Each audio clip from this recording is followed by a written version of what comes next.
Hi friends, எல்லோரும் எப்படி இருக்கீங்க? இன்றைக்கி வீடியோவில் என்ன பார்க்க போகிறீங்கன்னா ஒரு ஸ்வீட் ரெசிபி தான் நம்ம இன்றைக்கி வீடியோவில் பார்க்க போகிறோம். ரொம்ப ஈஸி தான் ஃப்ரெண்ட்ஸ். நம்ம கோதுமை மாவு வச்சு ஒரு குலோப்ஜாம் பண்ண போகிறோம். வாங்க அதை எப்படி செய்யலான்னு பார்க்கலாம். அதுக்கு முன்னாடி என் சேனலுக்கு மறக்காமல் சப்ஸ்கிரைப் பண்ணிடுங்க. வாங்க வீடியோக்குள்ளே போகலாம். ஒரு கப் நான் கோதுமை மாவு எடுத்திருக்கேன். இதில் நான் 5 ரூபா பேக்கெட் தான் எடுத்திருக்கேன். பால் பவுடர் அதை சேர்த்துக்கலாம். ஒரு பிஞ்ச் பேக்கிங் பவுடர் சேர்க்குறேன்.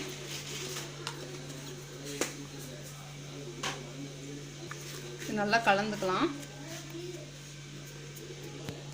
இப்போது நம்ம மாவு பிசைஞ்சிக்கலாம். நான் காய்ச்சி ஆற வச்ச பால் எடுத்திருக்கேன். அதை நம்ம கொஞ்சம் கொஞ்சமாக ஊற்றி பிசைஞ்சிக்கலாம்.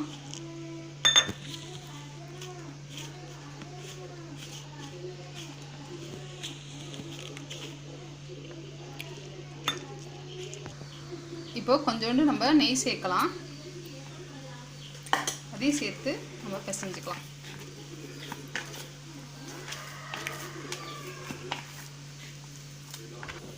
இப்போது நல்லா மாவு பிசைஞ்சாச்சு. ஒரு 10 நிமிஷத்துக்கு நம்மளுக்கு நல்லா ஊறட்டும். அடுத்தது நான் எந்த கப்பில் நான் மாவு அளந்தேனோ அதே கப்பில் நான் ஒரு கப்பு சுகர் எடுத்திருக்கேன். நம்ம கேஸ் பற்ற வச்சு ஒரு கடாயை வச்சுருக்கோம். அதிலே சேர்த்தாச்சு. இப்போது 1/2 டம்ளர் தண்ணி சேர்க்கலாம். தண்ணி நல்லா சர்க்கரையில் கரையணும். இப்போது 2 ஏலக்காவை நம்ம தட்டி சேர்த்துக்கலாம். இப்போது நல்லா சர்க்கரைலாம் கரைஞ்சிருச்சு. இப்போ கொஞ்சோண்டு நான் லெமன் சேர்க்குறேன். அப்போ தான் நம்மளுக்கு கெட்டியாக ஆகாமல் இருக்கும். இப்போது இது ரெடி ஆகிடுச்சு. ஒரு சைடு நம்ம எடுத்து வச்சிடலாம். இப்போது நம்ம மாவு நல்லா பிசைஞ்சாச்சு. நல்லா சாஃப்டாக இருக்குது பாருங்கள். நம்ம சின்ன சின்ன உருண்டையாக எடுத்து நம்ம உங்கள் சைஸுக்கு தகுந்தாப்புல நீங்கள் பால்ஸ் மாதிரி செய்யலாம். ஏதாச்சும் ஒன்று இல்லைன்னா இது அழகாக இந்த மாதிரி செஞ்சுக்கலாம். அழகாக இருக்கும் பார்க்க. ஃப்ரெண்ட்ஸ், இப்போ பாருங்கள் நம்ம எல்லாத்தையும் நல்லா உருட்டி இந்த மாதிரி சைஸுக்கு நம்ம எடுத்துட்டோம். இப்போ ஆயில் நல்லா ஹீட்டாக இருக்குது. இப்போது நம்ம லோ ஃப்ளேமில் தான் வைக்கணும் அடுப்பை. இப்போ ஒவ்வொன்றா சேர்த்துடலாம். நல்லா நம்மளுக்கு கோல்டன் ப்ரௌன் கலரில் வரணும். அது முடிக்கும் நல்லா வேகட்டும்.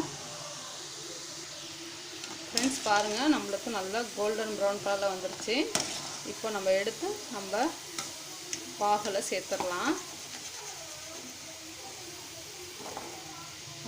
நல்லா ஊறணும். ஊறினா தான் நம்மளுக்கு டேஸ்ட் சூப்பராக இருக்கும். ஃப்ரெண்ட்ஸ் பாருங்கள், நம்மளுக்கு இது உடஞ்சிருக்கு விரிசலாக இருக்குன்னா ஒன்றுமே நம்மளுக்கு யோசிக்க வேணாம். இதை உடையவே உடையாது. நல்லா அப்படியே தான் இருக்கும்.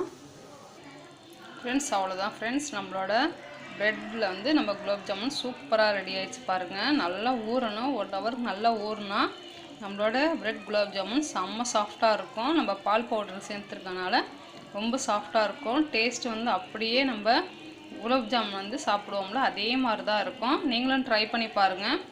பிடிச்சிருந்துச்சுன்னா லைக் பண்ணுங்கள், ஷேர் பண்ணுங்கள், கமெண்ட் பண்ணுங்கள். மறக்காமல் என் சேனலுக்கு சப்ஸ்கிரைப் பண்ணிடுங்க. நம்ம நெக்ஸ்ட் வீடியோவில் பார்க்கலாம். பாய்.